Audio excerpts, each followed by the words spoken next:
Welcome to Bryan Living and Learning. We're celebrating our 50th episode today. And to celebrate that 50th episode, we thought we'd change up the format of BLL. So from now on, the first 15 minutes of each BLL will feature new content. And the last 15 minutes will be something we're calling BLL Rewind, which is a replay of the previous episode. And even though we're changing the format, don't worry, you can still find the show in all the usual places on Channel 16, Channel 8, on Suddenlink, and also on the district and the city's websites. So to kick off episode 50, we'll take you down to the local auditions for American Idol held at Rudder High School. The Margaret Rudder Theater was filled with aspiring singers on Saturday, July 10th on the Rudder High School campus in Bryan. They were on hand to compete for a chance to make it to the hit television show American Idol. There you go. Good luck. Good luck. Thank you. You're probably familiar with the show since over 34 million viewers turned in to watch the season 9 winner be announced. But if you're not, it's a reality television competition to find new solo singing talent. So in Bryan, for over 4 hours, hopefuls belted out their selected songs for 3 judges. The judges included Bryan City Secretary Mary Lynn Strata, Bryan Deputy City Manager Joey Dunn, and local radio personality Steve-O. The City of Bryan helped sponsor the event, which was dubbed Central Texas Idol. 30 contestants were selected to advance to the Killeen Central Texas Idol event on August 4th. There they will compete against other finalists from around the area for a chance to appear before an executive producer of the American Idol national show. Here's a look at some of the contestants at the Bryan Central Texas Idol. I can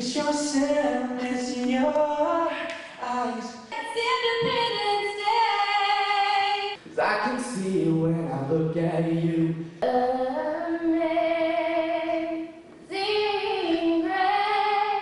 But today I feel like I'm just one mistake away. Hang on, sunshine, when she's gone. For a complete list of the individuals advancing to Killeen, check out our press releases section on bryantx.gov. Even though many of our summer camps involve athletics, we also try to provide something for students with other interests. Recently, about 35 students participated in an art camp at Bryan High School. This is our 5th year to have BHS Summer Art Camp. It runs 3 days a week from 1 to 4, and we have different groups from ages 4 to 5, 6, 7, 8, 9, 10, 11.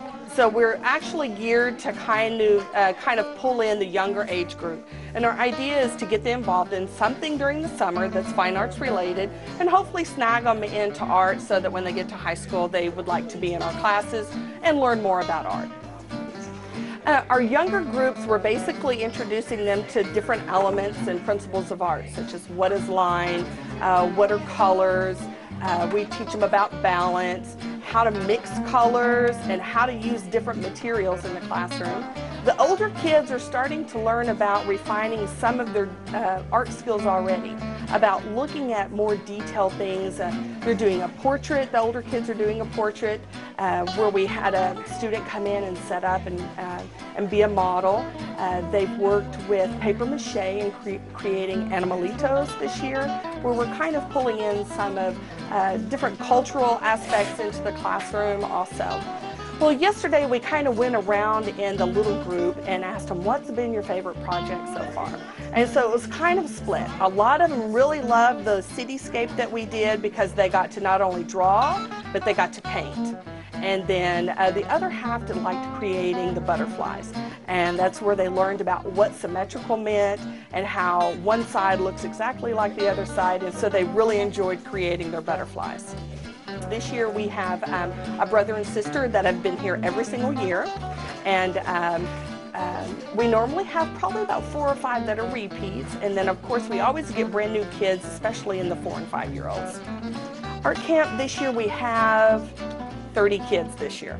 That's full. Actually, we're kind of down 1 art teacher this year, so normally we run about 45 kids. But with only 2 of us here this year, we had to kind of restrict it so that, you know, we didn't neglect any of the kids. So 30 is an average for 2 classes. One of the things is that we research and find different projects for them to do that incorporate not only our fine art elements, our curriculum, but also things that are cross-curricular, whether they might be cultural, maybe they're science, or maybe even math. Well, this year we have more new kids this year, and we have more older kids this year than we did last year, so that's really exciting for us because those kids or were really wanting to come and participate and get some of the more older kid activities, such as working with a model and drawing and painting. And actually the sculpture has been a really huge favorite of theirs. That's the first thing they did, is creating their sculptural animalitos, and so they've really loved it. We have things from, you know, about a foot to 3 foot long, so they've really enjoyed that. Well, we're going to follow up that art camp story with the police and fire camps that were recently held at the Brazos Valley Children's Museum. During the first couple weeks in July, the Brazos Valley Children's Museum became Camp Central for area kids. First, the museum hosted Fire Gator Camp with the Bryan Fire Department, and then the Bryan Police Department put on a police camp. The fire camp received its Fire Gator name because the department used to operate out of the building which now houses the Children's Museum. Legend has it that an alligator used to live in the basement of that building, and that's how Fire Gator came to be. At the camp, youngsters created fire-related crafts, listened to stories, and watched demonstrations. And on one sunny morning, all the kids went outdoors and stared skyward as a Bryan firefighter rappelled off the side of the Children's Museum roof. The main goal of the Fire Gator camp is to teach children about firefighters and, more importantly, about fire safety. The police camp picked up a week later. As it is every year, one of the highlights of the camp was the police dog demonstrations. Canine officers Chad Hanks and Al Hawk showed campers some equipment that is used during training, and then they showed them their partners, the dogs. The campers saw the dogs perform a sample vehicle search, and the dogs got to show off their obedience.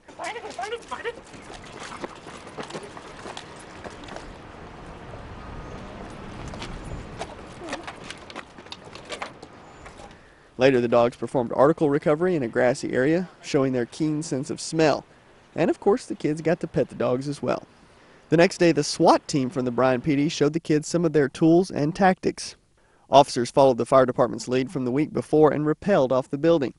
After that, it was back inside, where SWAT members showed the campers 2 tables full of equipment that the officers take on SWAT calls. The campers tried on the non-dangerous equipment and then participated in an obstacle course activity outside. For more summer camps from the Children's Museum, visit mymuseum.com. I mean, a lot of that may be sitting in the sun, but a lot. If you've watched any of the past episodes of Bryan Living and Learning, you're probably familiar with the face of Jason James, who served as the BPD's Public Information Officer. Well, as you'll see later in this episode, James was promoted to the rank of Sergeant, meaning the Bryan Police Department got a brand new Public Information Officer. Hello, my name is John Agnew. I'm the new Public Information Officer for the City of Bryan Police Department. I started with the Bryan Police Department in 1997 as a patrol officer. From there I became a field training officer. This is where I helped train new officers who came to the Bryan Police Department to be out on their own on the streets. From there I went to the Criminal Investigation Division. There I was a detective and worked juvenile crimes and property crimes. I also worked in the Traffic Safety Unit. That's where I helped enforce traffic regulations, investigate accidents, and help educate the public in safe driving. As a new public information officer, I want to leave an open line of communication between the Bryan Police Department and the citizens of Bryan. I also want to be accessible to the media and the citizens who have questions about the Bryan Police Department. And mostly, I want the citizens of Bryan to understand that the police department and the officers who work there are normal people just like you and I, who are approachable and who want to be contacted by you so they can help you.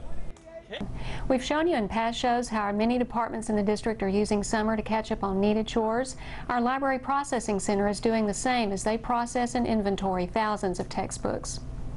In the summer, we process library books and textbooks that we've gotten in late spring. Textbooks, we get new adoptions in every other summer or sometimes every summer. They come in large quantities on pallets.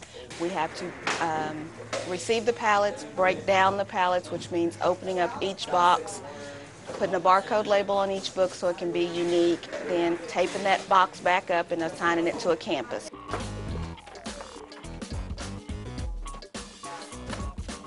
We have to deliver.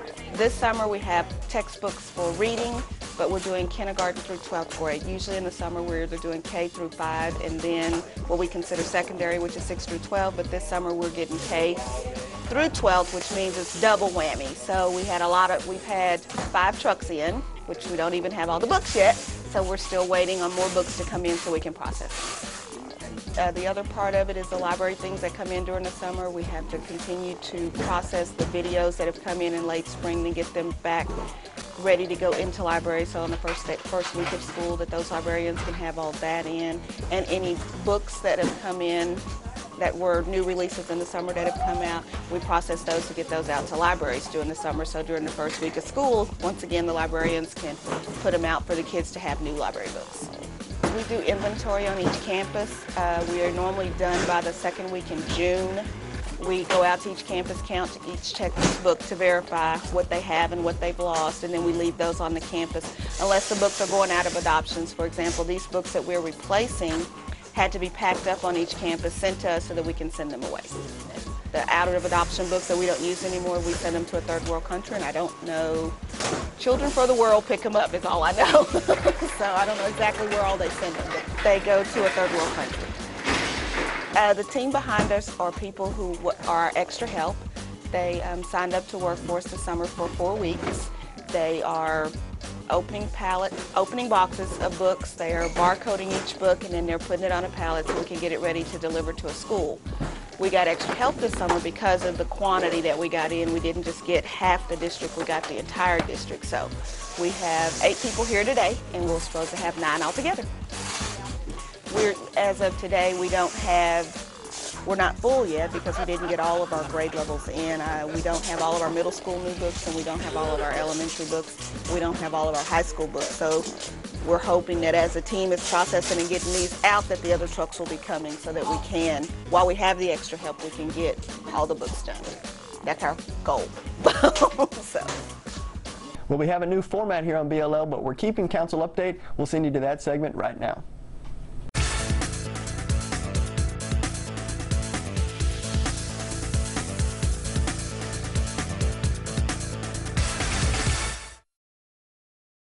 At our most recent City Council meeting on July 13th, the Council voted to rezone 20 acres of vacant land for commercial development. The property is on the northeast side of the northbound frontage road of Highway 6 between Colson and Tabor roads. The property owner requested the rezoning so he could market the property to commercial users. Adjacent uses include scattered single-family homes, an oil storage facility, and a former retail development that is now used for office and warehouse purposes. Commercial use at this location is in conformance with the goals and recommendations of the Bryan Comprehensive Plan. As always, if you'd like to watch a council meeting in its entirety, you can log on to bryantx.gov. Now we'll take you to a couple of events that recently happened here in the city of Bryan. On Friday, July 9th, members of the Bryan Police Department and community members gathered at the Justice Center to congratulate Shireen Gideon and Jason James on their promotions up to lieutenant and sergeant, respectively. An opening in the ranks became available when Lieutenant Donna Richardson retired at the end of June, so Gideon was promoted to lieutenant, and James, who was serving as the public information officer, was promoted to sergeant. Gideon has been with the BPD for 24 years, and James has served for 12. Another Bryan employee was also honored at a reception a week later on July 13th. Bryan's Neighborhood and Youth Services Coordinator Ronnie Jackson recently attended the National Jefferson Award ceremony in Washington, D.C. Jackson won the Jefferson Award in Brazos County, which is handed out to honor outstanding personal service actions and community impact. In addition to a reception in his honor, Jackson was also recognized during the City Council meeting after he returned from D.C. Well, that's all we have for you on this 50th episode of Bryan Limited Learning. I'm Alan Bruggman. And I'm Sandy Farris. Thanks for watching.